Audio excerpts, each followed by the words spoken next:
Une dizaine d'experts de la sécurité alimentaire de la FAO réfléchissent pour une prise en compte efficace de la nutrition dans les systèmes alimentaires des États africains.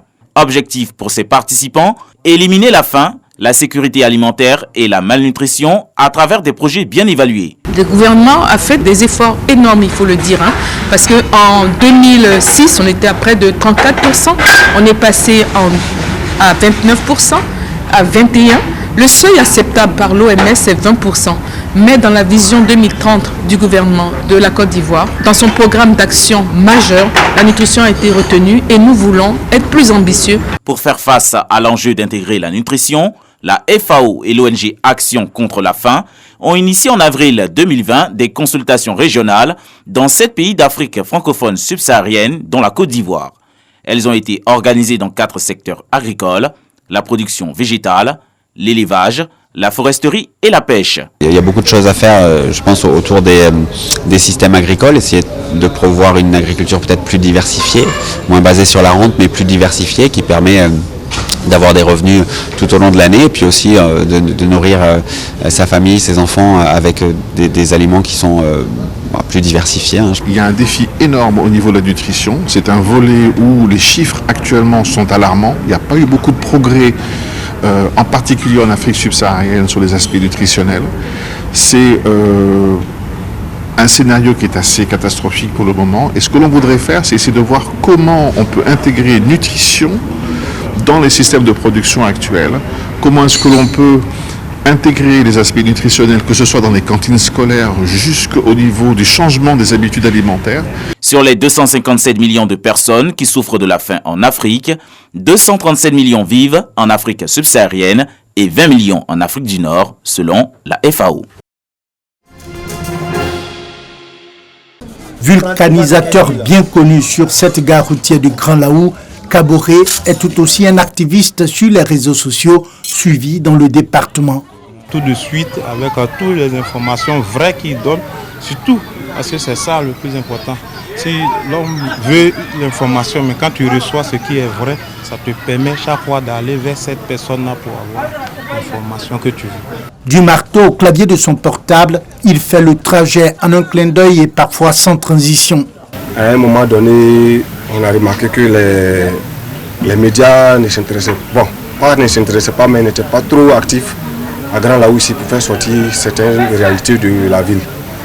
Donc j'ai comme ça créé ce qu'on appelle Grand Laou 24. C'est une page qui fait la promotion de la ville de Grand Laou. Comment tu trouves le temps de faire les deux à la fois? Oui, pour une passion, je pense que entre ce que je suis en train de faire et puis un tweet, je pense que ça prend pas du temps. Tout de suite, je peux lancer un tweet et puis je continue de travailler. Fondateur de la plateforme numérique d'information Grand Laou 24, Kaboré est sur tous les événements de la localité et fait parfois du direct, comme ici lors de la fête de la lumière de Guigui Kro.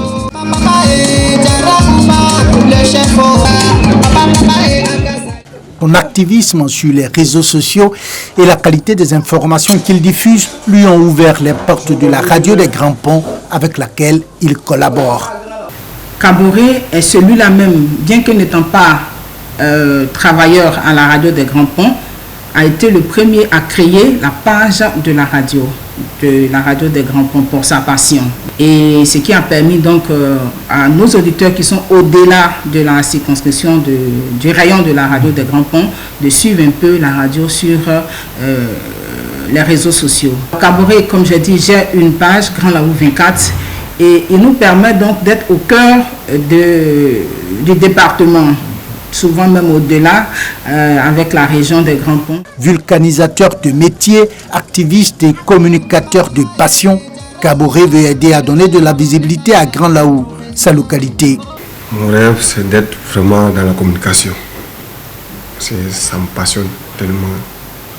Mais je n'ai pas eu de formation dans le secteur. Donc, j'essaie de faire du mieux que je peux, en tout cas pour satisfaire ma passion. Ce vulcanisateur montre bien qu'à tous les niveaux, l'on peut saisir les opportunités qu'offre le numérique.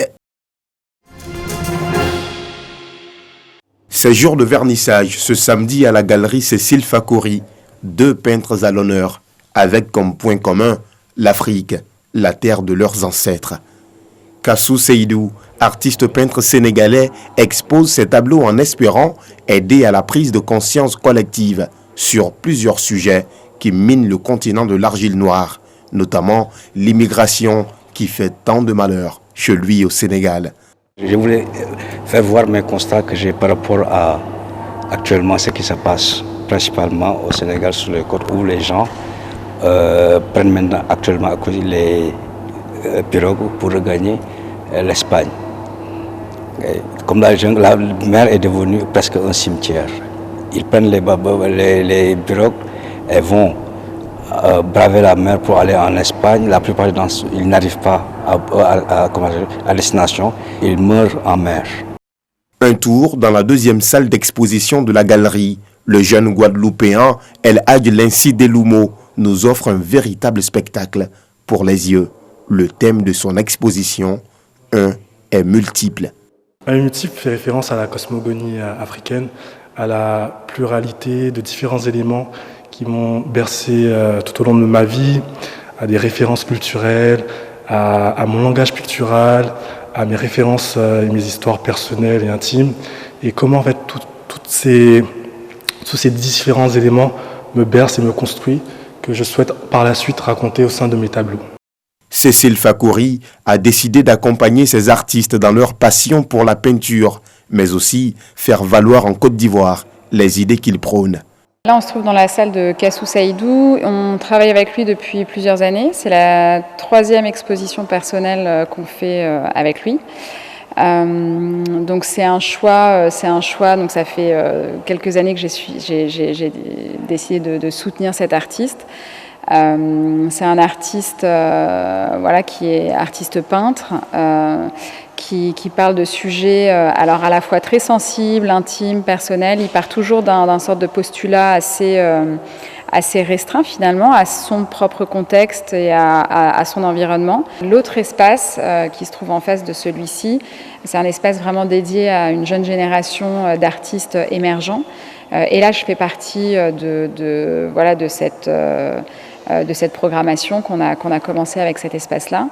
Et là, j'ai très jeune. La rencontre avec El Hadj, son travail m'a beaucoup plu, et puis toute sa réflexion autour de son travail m'a beaucoup touchée. Comme la jungle, la mer, un est multiple. Les thèmes de l'exposition en cours en ce moment à la galerie Cécile Fakouri d'Abidjan jusqu'au 6 mars 2021. Les visiteurs y prennent beaucoup de plaisir.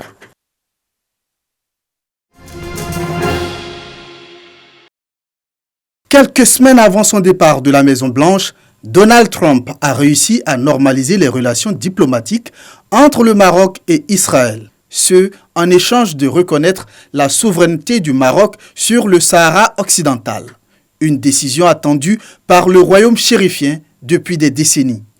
Les relations diplomatiques entre le Maroc et Israël, scellées désormais, sont qualifiées d'avancées historiques selon Trump.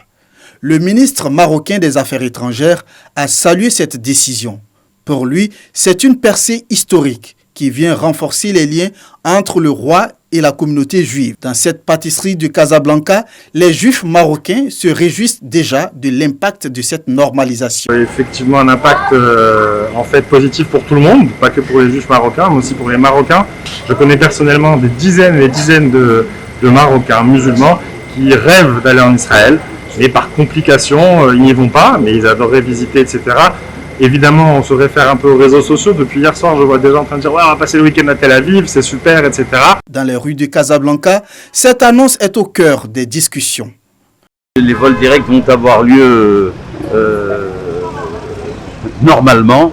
Et j'ai cru entendre qu'il y allait y avoir même jusqu'à 25 vols par semaine. Ce serait quelque chose d'extraordinaire. L'annonce a également été saluée en Israël comme un accord historique. Toutefois, elle suscite encore des réactions mitigées. Le Sahara occidental est l'ancienne colonie espagnole revendiquée par les Marocains et les indépendantistes du Front Polisario, mouvement armé en conflit avec le Maroc depuis 1975 sur le Sahara occidental. Ce mouvement condamne avec la dernière énergie la position américaine qu'il considère en violation flagrante de la charte de l'ONU et de la légalité internationale.